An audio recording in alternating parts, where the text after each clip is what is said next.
Kewajiban hukum bagi sira wartawan yang menulis berita-berita yang menyangkut dengan aib.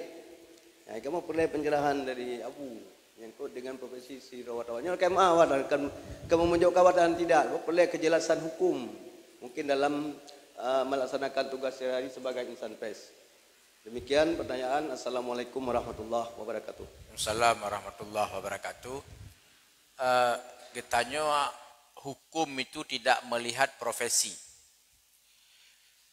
Buno kalian sudah sampaikan bahwa menyampaikan yang benar itu boleh, menyampaikan yang tidak benar itu tidak boleh, kecuali kepada yang berhak. Tidak boleh disampaikan ke publik.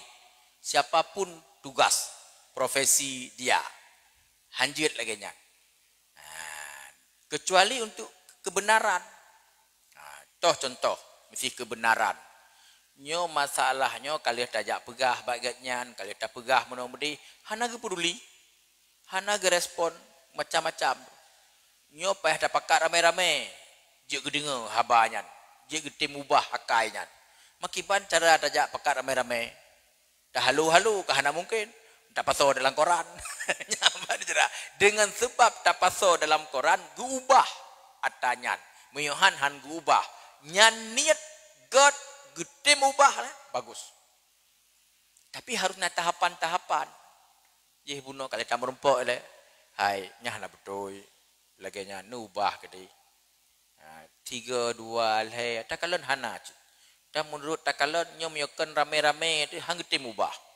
Ta mita dengon rame-rame. Mencara ta mita ngen rame pada mungkin dapat tajak dengan baca khutbah. Menurut masing-masing di tengku khatib dengan rat khutbah, di teman-teman yang tu mulih rat ketemu mulai.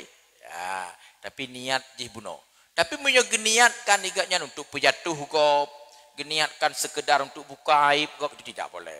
Tapi punya untuk agar kemungkaran yang berubah, bergadah itu boleh. Man ra'a minkum mungkaran falyughayyir biyade au bilisani au biqalbi. Ya, tergantung baknya bunuh. Tapi untuk tak tempatkan yang baati getanyo nyo musoso maka ji baik beranggaho baik dah pegah karena kita sering tat irun bengeh kunya karena Allah irun kuken kejihnya karena Allah bagah kena pada pegah karena Allah padahal kan karena Allah